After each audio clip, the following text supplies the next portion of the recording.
This is an example of Cameroon. Cameroon present in Ambazonia.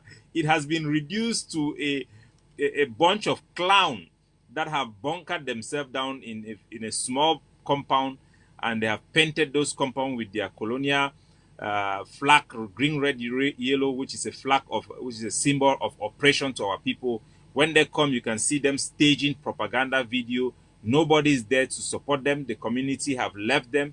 The demography have shifted.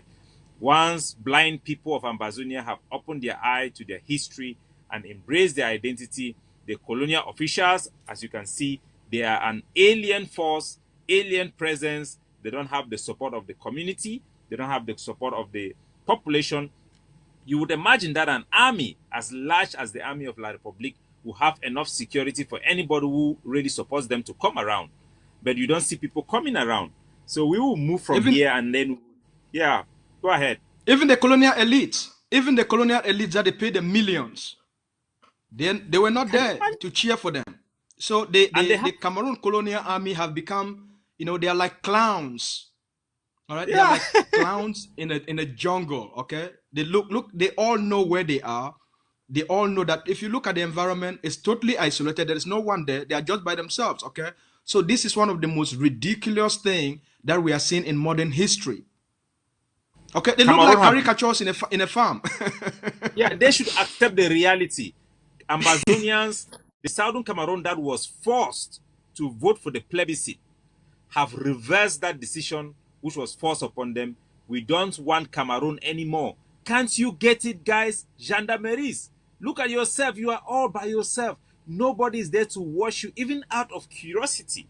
They always say in Ambazonia, even if you say there is fire somewhere, people will be running towards that fire to see. But the absence of our people during this propaganda ceremony of La Republique installing duos of themselves, nobody is there, should send a clear message to La Republique du Cameroon. Ambazonia don't want you anymore. You are a foreign and alien army in our territory. You are an army of occupation.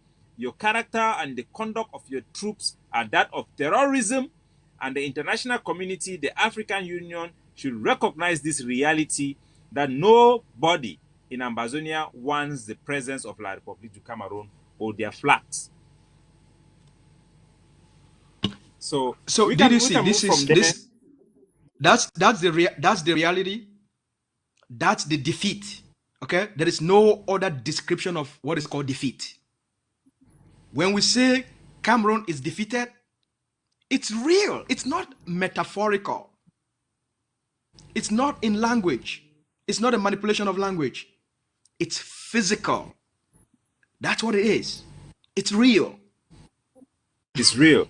And even their educational system, initially, when this struggle started by the common law lawyers demanding for a change of the form of state to federalism, or we are going to quit, we saw that dictator Paul Biya choose the war option, the brutal option, the language that they know. These are Turks. These are not people that are civilized. These are a bunch of colonial apologists who work hand in hand with the French government to crush the independence movement of French Cameroon. So what you see in Cameroon, the state of Cameroon today, is a clone of the French colonial system that have taken hold of their country. They don't know how to negotiate. They are not gentlemen. They don't respect the United Nations plebiscite that was approved by the General Assembly, even though it was against our right as a trusteeship, which is supposed to have independence unconditionally. Yet, they voted against the plebiscite in the United Nations, and this regime of Paul Biya are trying to do everything to destroy us. So when we started this struggle, we decided to boycott schools. And that was when we were demanding for federalism with the common law lawyers. And then you had the Abobalas came up with their consortium and stuff like that. But when the SCACUF says we are now going for full independence and separation from La Republique du Cameroon, we said that the school boycott is permanent. All Cameroon government school in Ambazonia is banned. And today we can now show our people that we did not just say education, we were not just against education, but we were for Ambazonian education. We, the people, educating our own children, creating school for our own states. And we can see the result today of the governing council implementing those things on the ground. And this is the extraordinary importance of having a vision. To be against something, it's one thing. But once you're against something, the next step has to be, what do I want to create as a replacement of what is it that I'm against? I'm against. Our people have rejected Cameroon colonial schools. The governing council, through its creative vision, came to the understanding that we must create alternative institutions to give the Ambazonian people that independence that they want.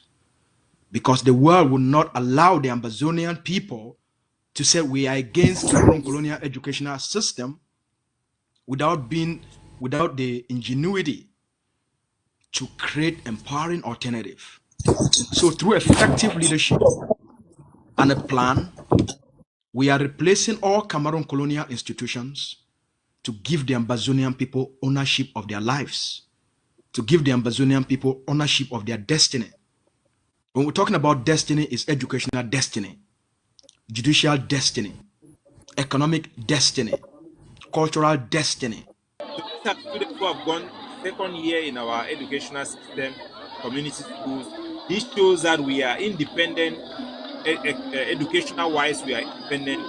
And we call on all communities the way they normally open their communities, contact the governing council, meet and try to set up those structure them for them, bring in our curriculum, and we want to thank in particularly the community for Ambang village. Now the first village we publicly then call the colonial press, then come for the chief of Ambang, the whole village council publicly, then vote for say me they open their own community school. Indigenous ideas. We are educating our people. Today we are very, very happy to see the images coming out from the wonderful job the governing council have been relentless. They don't work very hard to make sure say make our Pekin and get their education. We are taking responsibility, ownership of what we are, of our destiny. So for all Papa the Mami them, we hear the beginning first.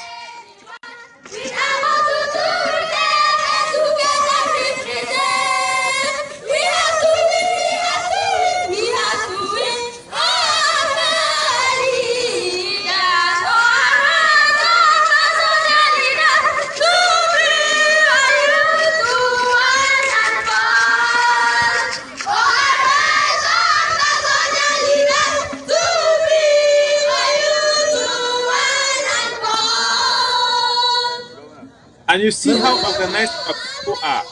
And our people, this takes us back to our history, what the Southern Cameroon was right before we even become independent. From the time we had self-governance, the people of Southern Cameroon, we used to have on the 22nd of February what they call Thinking Day. They had this day where you have girls' guides, they come out to celebrate. The boys' brigade, they come out to celebrate. And the Southern Cameroon also, we used to have what they call the Commonwealth Youth Day, where you have the Boys Brigade, the Scouts, the Red Cross, and those institutions when we were growing up, joining the Scout or the Red Cross or all of these organizations was very important in the life of a young man to give you the sense of responsibility in your community.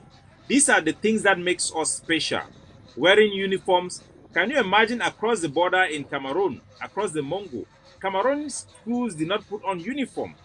They were just put in this colonial system of the French, which is meant just to keep them like workers. People cannot complain, they are not organized.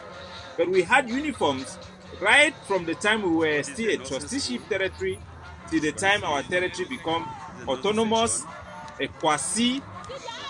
We had a quasi constitution under the Nigerian during that period. So all these things were going on. I think you have to say something before I will go on how our school have evolved to what we have today.